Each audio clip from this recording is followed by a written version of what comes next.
அதைத்தான் நான் முதல்ல செய்யணும்னு நினைக்கிறேன்.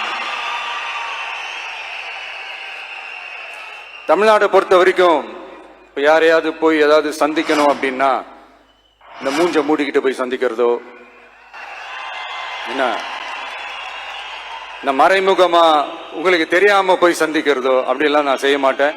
எதுவா இருந்தாலும் வெளிப்படையாக ஒளிவு மறைவு இல்லாம தான் நான் செய்வேன். இவ்வளவு பெரிய ஒரு பொறுப்பை என் கையில கொடுத்திருக்கிறீங்க.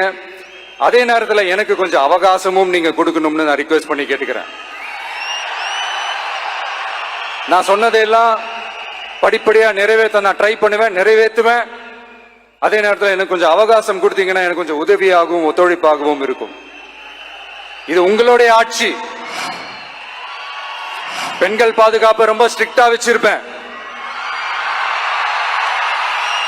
போதைப் பொருள் கலாச்சாரம் அதை கண்ட்ரோல் பண்றதுக்கு என்னென்ன ஸ்டெப்ஸ் எடுக்கணும், என்னென்ன முயற்சிகள் எடுக்கணும், இன்னிலிருந்து அதை நான் எடுப்பேன். நம்ம பசங்களை அதுல இருந்து காப்பாற்ற வேண்டியது நம்ம அரசனுடைய பொறுப்பு. அதே மாதிரி சட்டம் ஒழுங்கு எல்லாருக்குமான பாதுகாப்பை நான் உறுதிப்படுத்துவேன். என்ன அவமானப்படுத்துறவங்களாகவே இருந்தாலும்,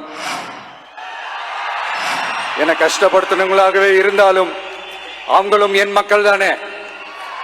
நண்பர்களாக இருந்தாலும் எதிரிகளாக இருந்தாலும் 8 கோடி மக்களும் என் மக்கள் தானே.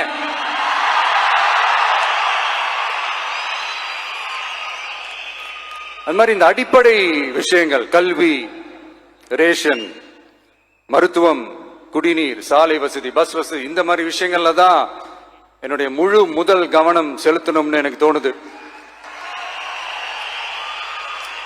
நான் முன்னாடியே சொன்ன மாதிரி மக்கள் பணத்துல இருந்து ஒரு பைசா கூட நான் தொட மாட்டேன். எனக்கு அது அவசியமும் இல்லை. அது உங்களுக்கு நல்லாவே தெரியும். இந்த விஷயம் தப்பு பண்ண மாட்டான், தப்பு பண்ணவும் விட மாட்டான்.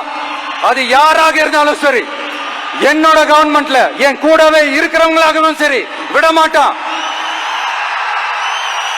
சப்போஸ் யாருக்காவது அப்படி ஒரு எண்ணம் மனசுல இருந்துச்சுன்னா, நம்ம ஜெயிச்சிட்டோம், ஒரு ஆட்டம் ஆடி பார்க்கலாம்